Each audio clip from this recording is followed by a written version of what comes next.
When you start to look at landmarking this PSA in the mouth, you're going to do some landmarking with your cotton tip applicator. I'm going to use a pen here just because of the contrast so you can see. And again, you can do this in your own mouth. Be nice if you had a glove at home or look when you're in clinic. Check on this in your own mouth.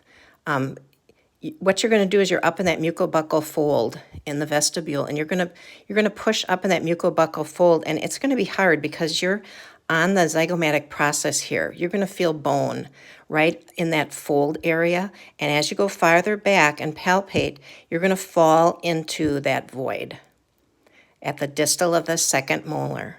Okay, so you're palpating, and it's hard, it's bone. All of a sudden you fall into that soft, squishy area. And that's the area where you're going to do your injection. If it doesn't feel totally soft, move a little farther distal, and literally your cotton tip will actually fall into this spot, and it's pretty easy to find, and that's the spot for your injection. Sometimes it's not able to be seen. It can only be felt. So that's why it's important to get your angulation right, because you might not see your penetration point when you're doing that injection because you're up behind that second molar.